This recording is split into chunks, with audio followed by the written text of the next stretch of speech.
गणेशाय नमस्तुभ्यं हेरम्बाय एकदन्तिने स्वानन्दवासिने तुभ्यं ब्रह्मणस्पतये नमः.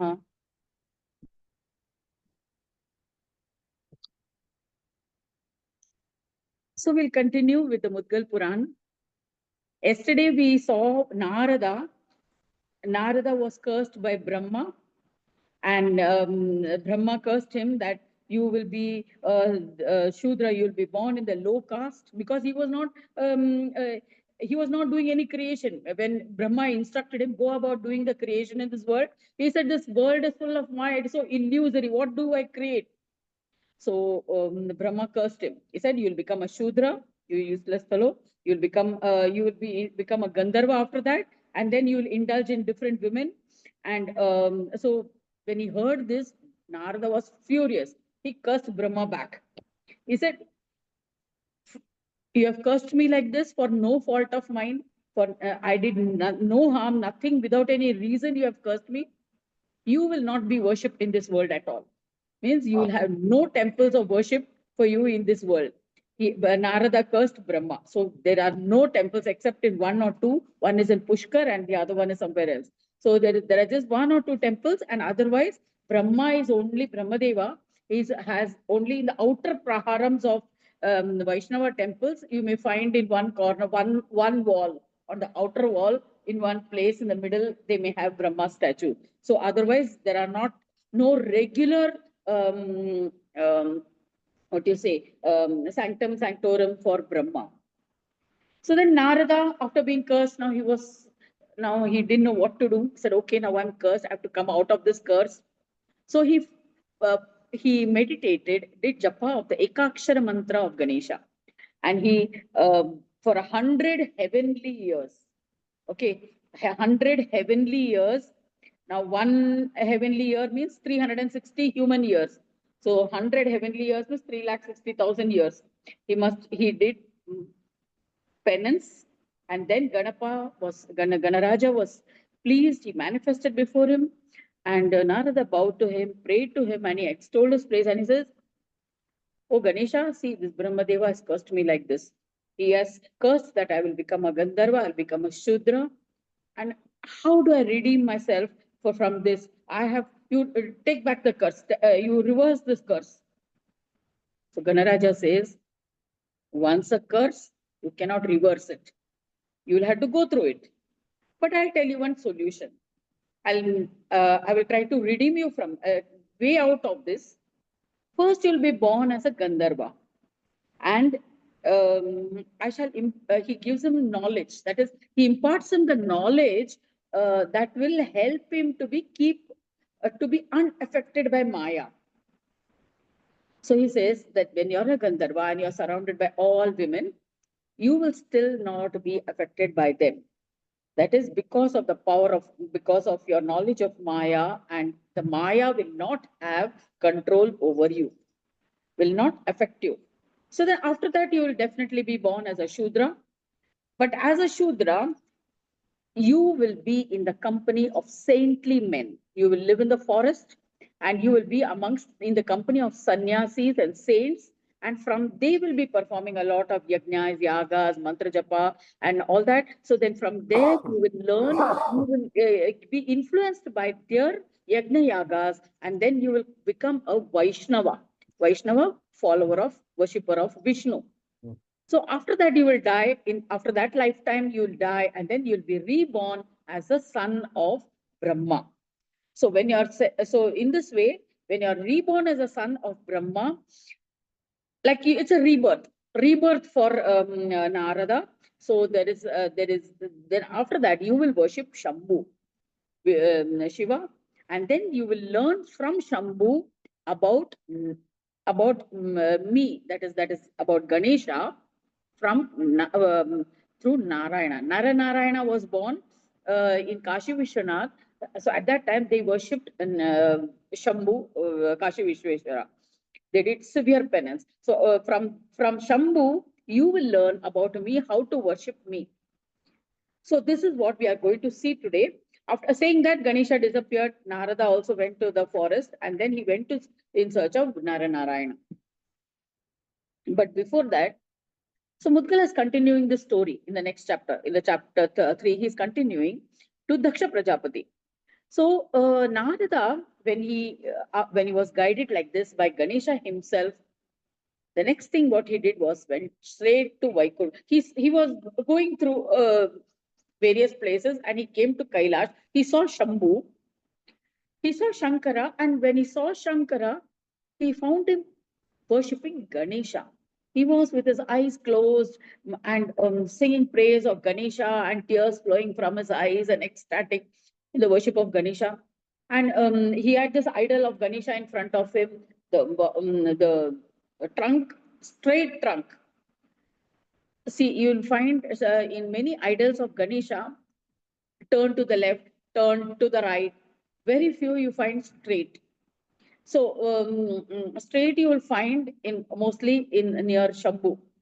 Left will be where when it is turned to the left, it is generally found at homes in the homes as householders, because we are desire oriented. That is, we want something to happiness, joy. We want this thing, that thing, family, friends, sons, children, grandchildren. So, all when we have so many desires, the left sunt, the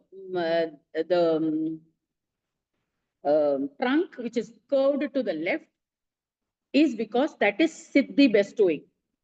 That is siddhi bestowing, because to the left of Ganesha is siddhi. The power of siddhi is to the left, power of buddhi is to the right, to his right, means Ganesha's right. So when we worship him, we worship with the trunk to the left. So most of the temples also, it is to the left. But some places, temples, preferably not to keep the right, the trunk turned to the right at home, because that is meant for moksha. Those who want spirituality, highest spirituality, that is redemption from the cycle of birth and death. Those who are very spiritually oriented, preferably not to keep the right suit at home. Sorry, those who are spiritually can only keep.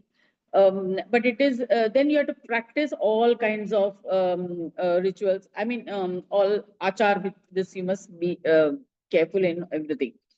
So otherwise, in temples you find the turn to the right because it is spiritually oriented. For buddhi, means the right side of Ganesha is buddhi, his power, his shakti of buddhi. So it will give you knowledge, it will give you intelligence and moksha, all that, liberation from all confusion. So that's normally kept in temples, that idol. Shiva was worshipping a idol where the trunk was straight. Very rarely do you find these kind of temples with a trunk straight. So Narada was ecstatic. He was he found Shiva very ecstatic, tears flowing down his eyes when he was worshipping. He quietly left him alone and he went to further down to Vaikunta. He went and met Vishnu, because he was Narada's favorite deity was Vishnu. So he goes to Narayana, bows down. He says, Narayana, you are virtually Jagadishwara. You are the Lord. I had gone to Kailash. I have a doubt. Please clarify this doubt of mine. I had been to Kailash and I found Shiva worshipping Ganesha. And he was so ecstatic, tears were flowing from his eyes, and he was lost in his worship of Ganesha. And here I find you, and I find that you are his Shakti. Shiva, see, when Shambhu was in Kailash, heavens, you can say. This is of beginning of creation at the Satya Yuga, the Mudgal Puran. So at that time, Shambhu was still Ardhanarishwara. He was not, that Shakti had not separated. So, matlab, so the Shambhu was whole. So at that time, Vishnu was the Shakti of Shambhu. So Vishnu, uh,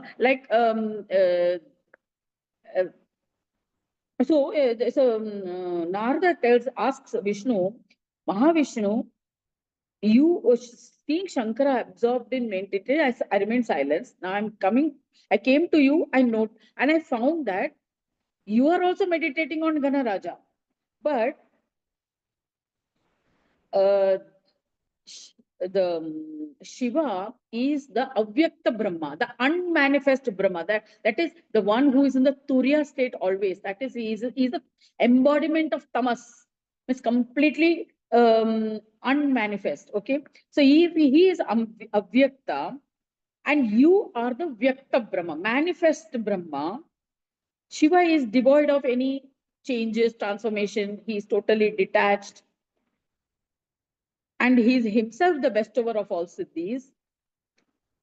O Lord, you are his Shakti, the power named Narayana. You see, at that time, when Shakti had not separated from Shiva, when yesterday we saw Rudra came out of Brahma. So that Rudra was himself Ardhanarishwara. Shakti was inside Rudra. So there was no separate Shakti. So they believed that since Narayana was a maintainer, one who maintains everything, you are his Shakti. You are the form of eternal bliss and are considered as the universal Atma. So both of you, why are you all worshipping Ganaraja? I found Kailash mein Shankara also worshipping Ganaraja. You are also worshipping Ganaraja. Who is this Gajanana? Who is this Ganesha that you all are all worshipping? Why do you worship him? Why does Shambhu worship him? So please tell me, please clarify these doubts. O Rama, Rama, goddess of good fortune. O Rama, Ramanatha, omniscient one. I am your disciple now. Please explain.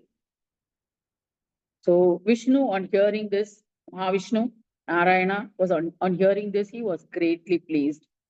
He says, he found a real devotee in Narada. He found that Narada was really interested in knowing. He was not just asking for the sake of asking. So, O Ganesha, O Narada, Ganesha is the form of yogic peace. So we worship him for peace. He is the form, means, as well as the goal of yoga. He is the means to attain peace. He is yoga himself. We do yoga and try to attain union with Ganesha. That is, yoga means yunjati iti yoga. That is joining together, becoming one, or being having an experience of the beingness of Brahma. So this Ganesha, he is the Lord of Siddhi and Buddhi. Siddhi, who is the bestower of all desires, who gives all kinds of purusharthas, such as dharma, artha, kama, and moksha. All of that he gives. She is the bestower, and Buddhi is the means of through which that all that can be attained. Without knowledge, it is not possible to attain all that dharma, artha, kama, and moksha. So together, the Lord Ganesha works through Siddhi and Buddhi. So he is the only one Vinayaka, and hence we worship him reverentially. That is why we worship him. So, we sing his bhajans. So Vishnu is telling, one day even I had gone to Kailash to meet Shankara, and I found that and I was astonished to see that Ganesha was Shiva was worshipping Ganesha there. So after his puja was over, I too asked him the same question. Oh Sadashiva, you are without any entanglements. You are detached. You are nirvikara. You are not subject to change. Means you are not subject to the chitta vrittis, the changes of the mind. And then you are brave Brahma himself. You from it is from you that all Vedas manifested. You are the knower. You are the knower of all Vedas, Shastras. Then why do you worship Vignapa? Why do you worship Ganeshwara? Please explain, O Shambhu. So now see so here Shambhu, this chapter 3 contains the essence of this whole Mughal Puran. Means this entire thing, it is given like a capsule in what this explanation between this dialogue between Narada, Shambhu, Vishnu, and all this put together. You get a nutshell, everything, the essence. Here he mentions about Antakarana Shuddhi. Antakarana, our subtle body, it consists of four things. Antakarana, one is ego. Ego is what? When the Atma enters the human body, it identifies itself with this human body, and that is the I. That is the ego. Because without ego, this body cannot exist. Then is the mind. That is subject to change, where the thoughts come and go. Then there is a portion of the mind called memory. That is chitta. Memory is what is remembering. So in mind, there are two parts. One which is fluctuating. That is like in the computer, we have the random RAM and the ROM. Random access memory, that is one, that is a mind. And ROM, that is read-only memory, where the permanent programs are stored. That is a memory remembrance part of it. And there is another part that is buddhi, that is which control that buddhi part, that is the decision making, that is the wisdom part of it, that is the intellect part of it, which makes decision, which also has a willpower, will or sankalpa in Sanskrit, sankalpa. So will. So these are the four aspects of the antahkarana, subtle body. Physical body, we all know, it contains all these circulatory, digestive, the reproductive, all these organs, including the karmendriyas, jnanendriyas, and all that. But this is the antakarana, the subtle energy body, which actually goes along with your soul to the next life, leaving aside ego and leaving aside the random access memory. So this antakarana is what we need to purify and pray with to Lord Gajanana in order to attain peace. So this is the way of knowing Ganesha, Ganaraja Prabhu. So how do we practice? We practice through meditation. Through meditation, with Chitta Shuddhi, that is clearing all your negativities from the brain, from the memories, from the storage, all antivirus, malvirus, all that removed. Then you come to pure mind, pure data. And with that data, with your I, sense of I, you meditate. You enter into a state of samadhi where your random access memory is quietened down. It is just static state. And you experience the beingness of Brahma, beingness of Ganesha. So this is called Samprajnat Samadhi. It is also thoughtless state, but there a sense of I is there. The sense of I or I am, that is still there. So that is a state of Samprajnat Samadhi. Next stage is when you go beyond the sense of I and you get transmuted into the Virata, the macrocosm. From the microcosm, you come out into the macrocosm. There is no sense of I, and that is asamprajnat samadhi. It is also a samadhi, a state of super conscious meditative union. There are two states of meditative unions: super conscious meditative union and supra conscious meditative union. Super conscious meditative union is samprajnat samadhi, and supra conscious meditative union is asamprajnat samadhi. We have to go by stages. In Samprajnat Samadhi, there are 8 stages for each of the 5 Ishwaras. At some point of time, we either worship Surya, we worship Vishnu, we worship Shiva, sometimes we worship Shakti, we worship Ganesha. So like this, we worship or Brahma, we worship different Ishwaras according to our belief, faith, family where we are born, the circumstance where you're born, the location where you're born, and according to that, a faith in a particular Ishvara or deity develops. So in Samprajnat Samadhi, when you have that sense of I, you should go through, first attain the beingness of that Ishvara, then go to each of the Ishwaras. And in attaining each Ishvara, there is 8 stages of Samprajnat Samadhi, 8 stages of Asamprajnat Samadhi. So you go through all this, that is manifest, unmanifest. So the super conscious meditative union and supraconscious meditative union of each of the Ishwaras. So through all these stages you pass, and then you reach a level of Asamprajnat Samadhi of Swananda Ganesha. That is Ganesha or Swananda Ganesha, Swananda Brahma. That is the Siddhi and Buddhi, manifest form of Ganesha.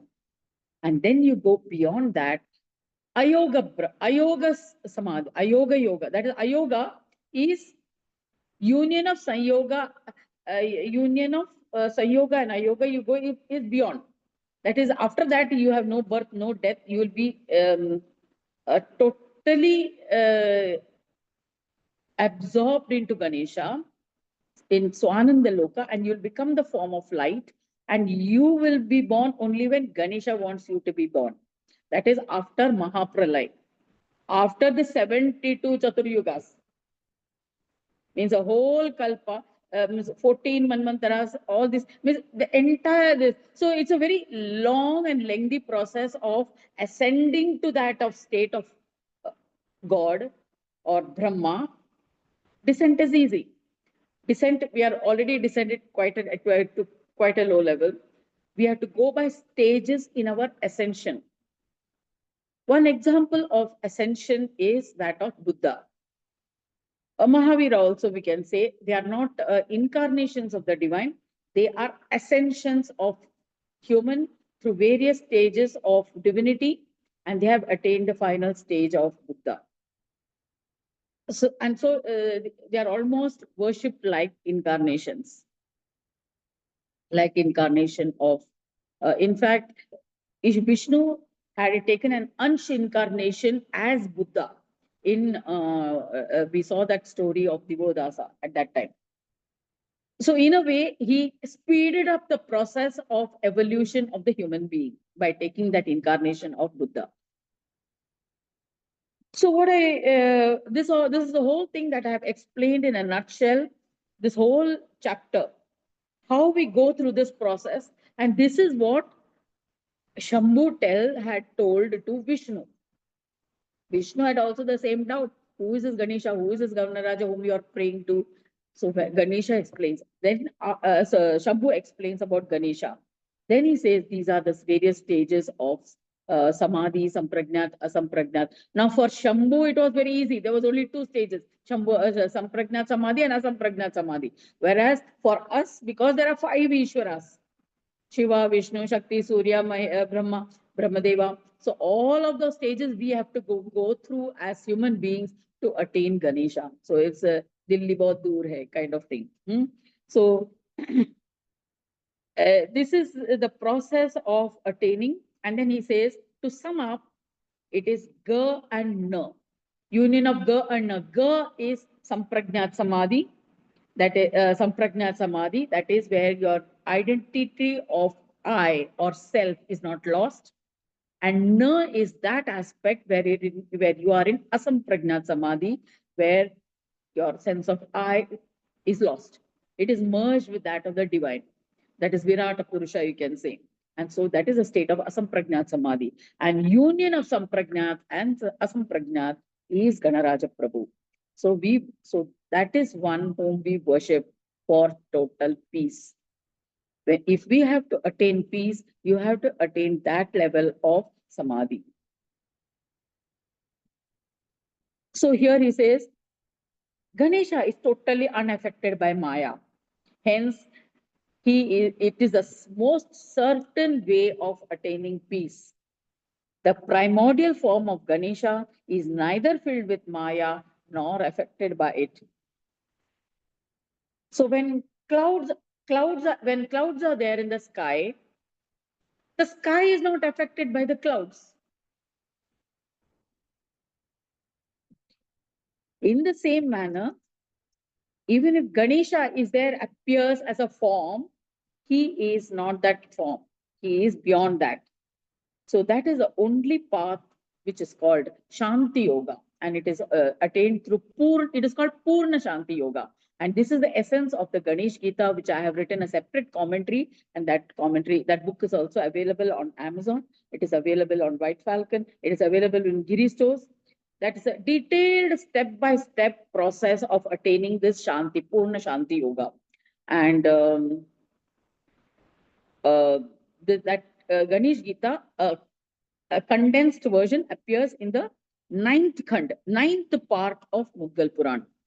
Just an introduction is given in this chapter by in the form of dialogue of an introduction by Vishnu to Narada as what he got explanation from Shambhu when he saw Shambhu meditating on Ganaraja Prabhu. So after this, so Vishnu says, after explaining to me all this, Shambhu stopped speaking. Mahadev stopped speaking. So, O Narada, I have given you the highest knowledge of Ganesha. Now he is the same Ganesha who has given me as a preserver, Vishnu. That is, Vishnu is telling, I am the preserver or sustainer of this world. Brahmadeva is a creator of this world. Shambhu is the destroyer of this world. So he has given us all these powers, but we all worship him as Brahmanaspati Ganesha. So Mudgalacharya is now narrating this to Ganesha, to Daksha Prajapati. He says, after hearing about Ganesha, Narada bows down to Vishnu and left for the forest to practice this yoga. So he did yoga abhyasa. Even if we have to go anywhere, we should begin from the Ashtanga Yoga Sadhana. Right now, a World Peace Conference is going on. 21, 22, 23, 3 days World Peace Conference. And they are discussing on all kinds of things. On I had also got an invite. It's an online on Zoom. It is. They are trying to find out how to restore peace in this world with all its chaotic conditions. They are tackling different aspects. There are, I think, 24 speakers over these 2-3 days. It's an annual conference, and online, of course, people from different parts of the world, one speaking on environment, another speaking on climate change, another speaking on the AI, another speaking on some bombs and the ammunition security aspect, different aspects of how to bring peace in this world, and how through education they can bring peace, and how through changing the curriculum in the schools, how to. So they are discussing the various avenues. Now, yes, each is given 6 minutes, but in that 6 minutes, they give in a nutshell, but then how this conference is translated into action in real world, that is what is going to actually bring peace. So we need to see how that conference turns out to be. It's called the World WAAS, World Association for Arts and Science. Some university it is actually. So they are having this conference. So anyway, wishing them all the best for all the efforts. But we at our individual level, we can do this meditation on Ganesha and attain peace. And collectively, when each one of us does this, automatically there'll be world peace. And remember, a person who is meditating influences 100 meters around him. A circumference of 100 meters around him is influenced by the aura, or you can say by the energy of the person meditating. So that has more lasting, impactful influence for peace. We'll continue with this narration tomorrow, where Mudgalacharya is telling Daksha Prajapati on how Narada proceeds with his yoga abhyas and his practice of meditation.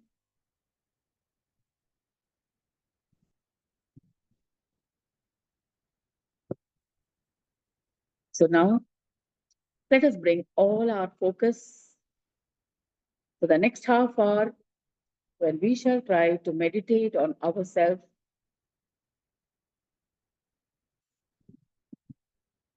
on the challenges that we are facing,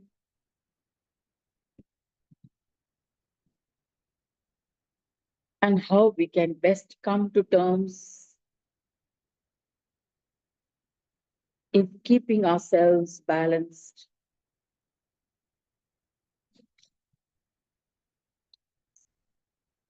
At the same time, finding energy to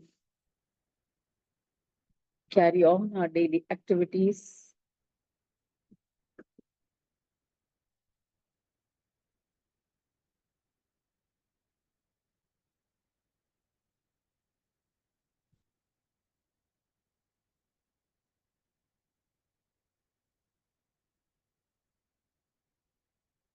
Bring all your attention to yourself.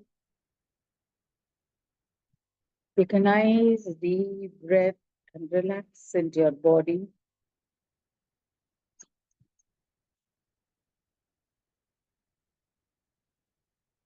See that your feet are firmly placed on the ground. Hands on your lap, palms facing upwards.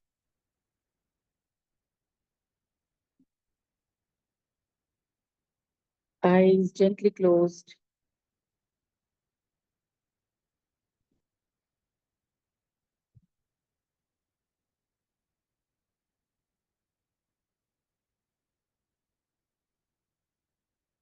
Bring all your thoughts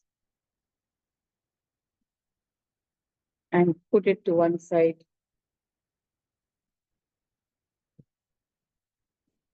Focus your awareness on the incoming and outgoing breath.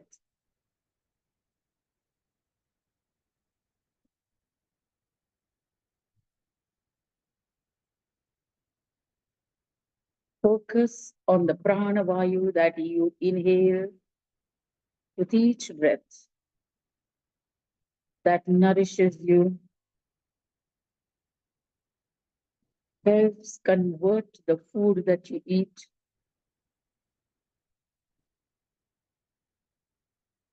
into nutrition needed by the body. This body made up of Pancha Mahabhutas, earth, water, fire, air, and space. It's combined in different proportions to make up this human body. And with all its machinery within, the blood circulation that carries the nourishment to every cell in the human body, right from the brain, along the whole body, legs up to your toes. The food that you eat through the gullet enters the stomach where it's mixed with necessary fluids for facilitating digestion. The nutrients are absorbed by the intestinal walls and passed on into the blood. And the waste matter is discarded, which is thrown out by your excretory system.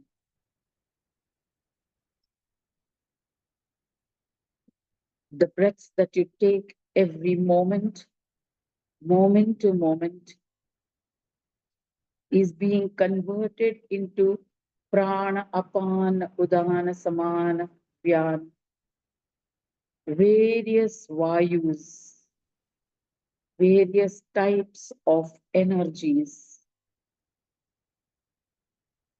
in combination through the interaction of the salts in your body,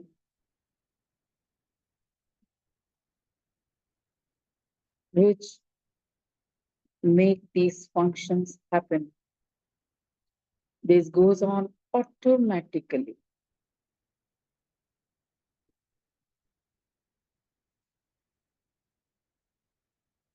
The system is working on autopilot.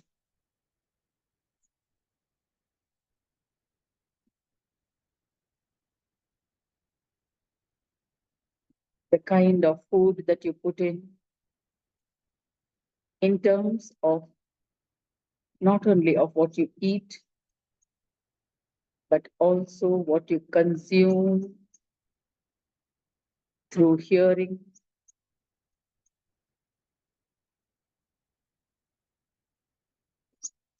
through seeing,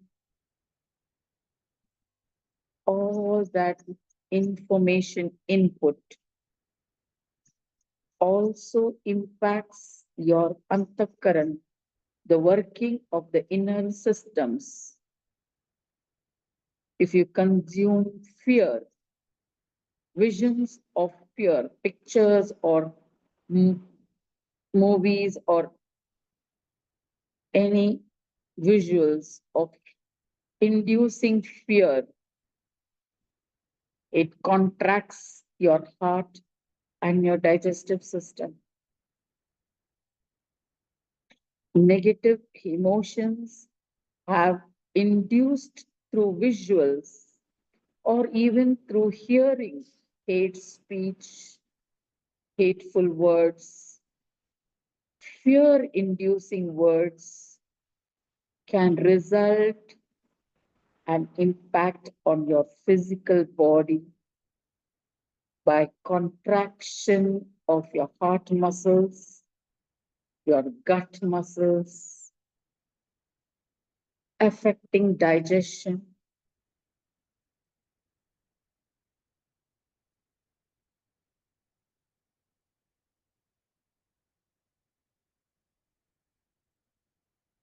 Paralyzing the body, paralyzing your systems, and taking to extremes, it can paralyze you mentally.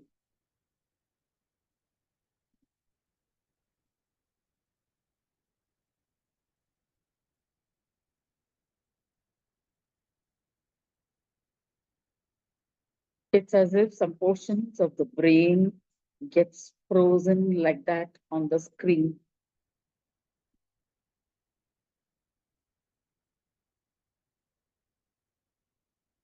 And this results in our not being able to respond to certain emotions after a period of time.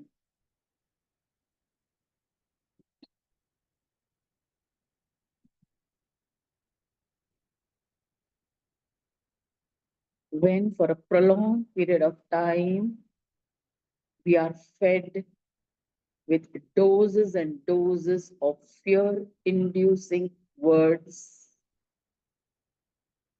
we get frozen and we cannot respond positively. We cannot respond in a way that will be for our well-being.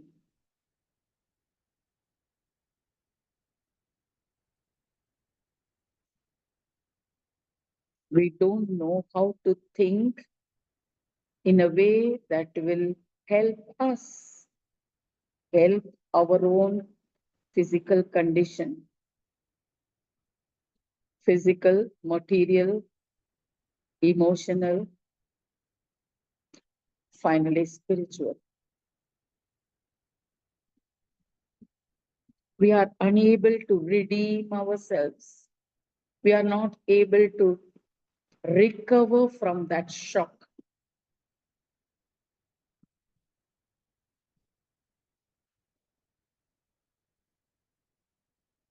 It might not be very shocking in the beginning, but it is gradually built up.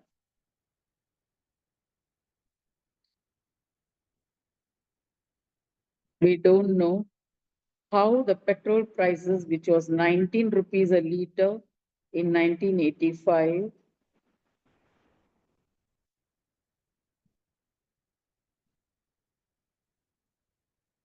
became 100 rupees a liter in 2025. It was a gradual increase, 20 paise, 30 paise, 10 paise, and over the years, 100,000 paise.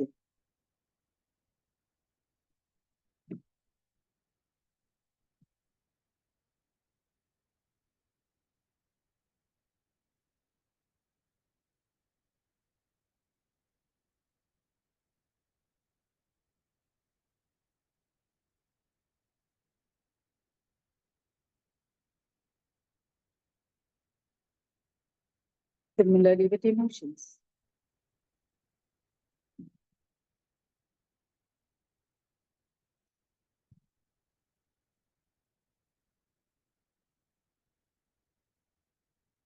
Don't do this, do it this way. Builds us habit of doing it this way. And a fear of consequences of not doing it this way,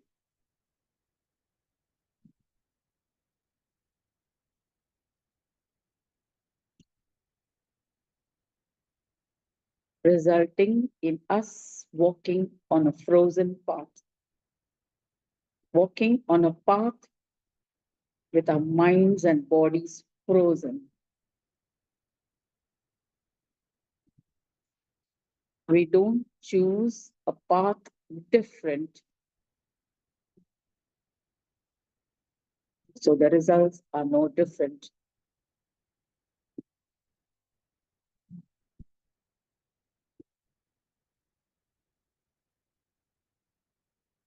Just as when we eat junk food, our intestines are clogged with toxins, and we need to detoxify every few months, if not weeks.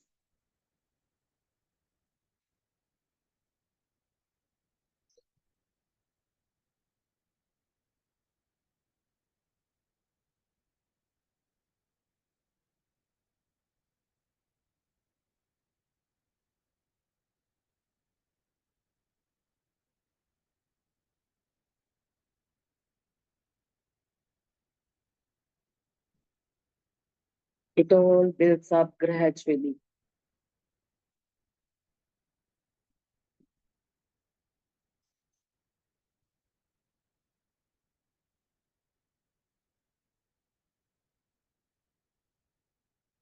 And when we are so frozen, we want a drastic action to get out of that frozen situation. Just as it's only a big spear that can break a big block of ice.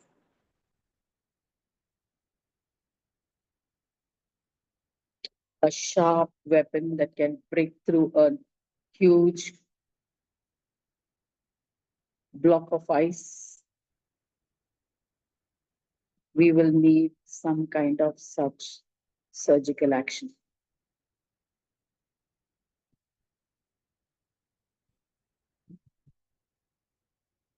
That we often meet in by way of accidents or depression, heart attacks, blockages.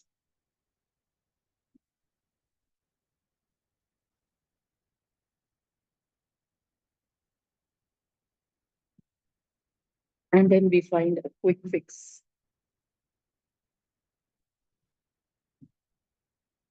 which is just a stopgap arrangement.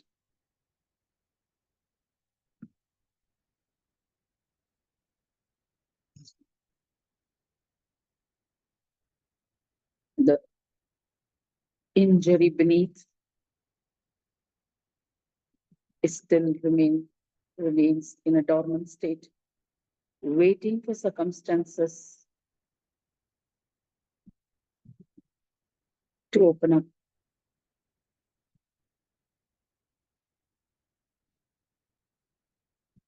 So we need to get it out from the roots, from the energetic body, from the antakaran, from the energetic fields in our body to be able to have a permanent solution. It's a long drawn out process, no doubt, but it is worth the effort.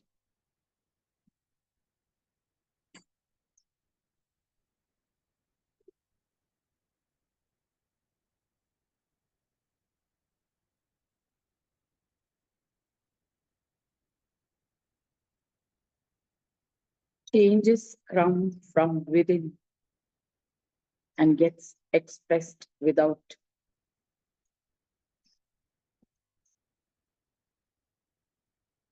External circumstance can influence us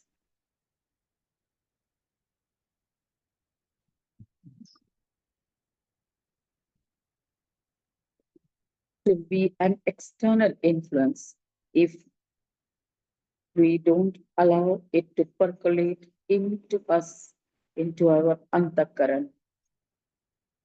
If you keep that clean, that pure, that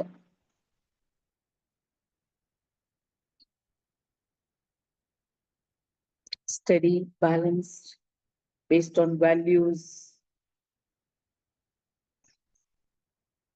based on a sense of what is right and what is wrong. External changes are merely like ripples on the surface.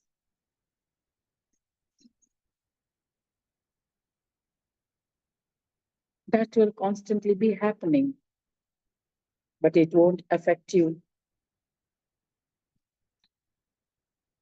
So let us be strong from within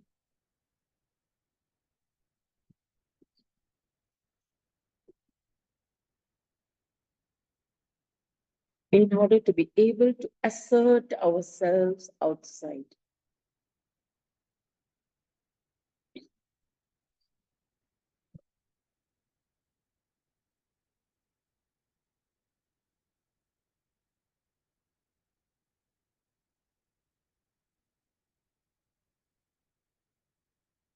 When we connect to our spiritual source, which is the source of all creation, we get a power unparalleled and which can tide over any challenges outside.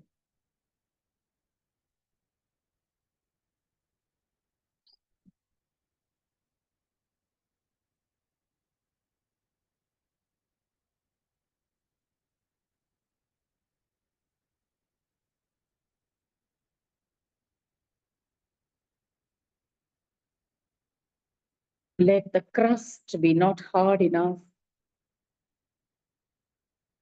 that will disrupt movement from within. Let the inner strength flow outside to nourish us and the world around us.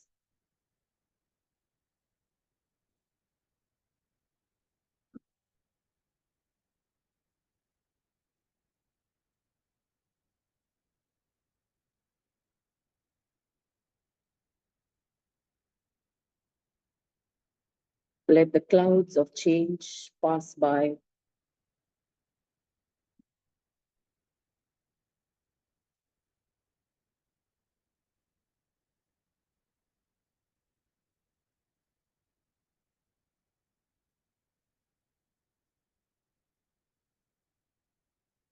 And allow the innermost urges of peace, success, and fulfillment, a sense of satisfaction of having lived a life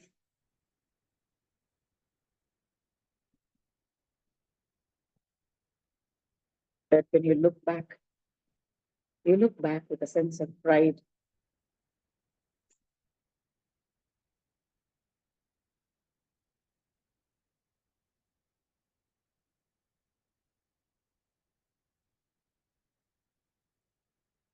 Having become what you're, what you deserve to become.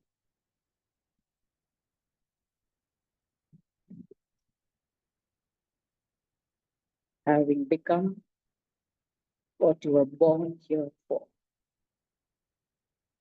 Live your life's purpose meaningfully, thoughtfully, and with total consideration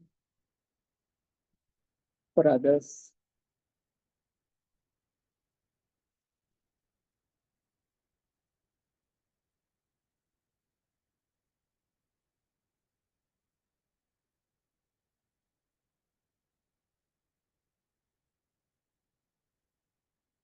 Bring your attention to your breathing, to yourself, to your heart. Take a nice deep breath and let it fill your lungs fully. And breathe out. Take a nice, relaxing breath and let go of all the tensions from within. Don't hold anything back. Let it all go out into the space, into ether, where it'll all get absorbed into the nothingness.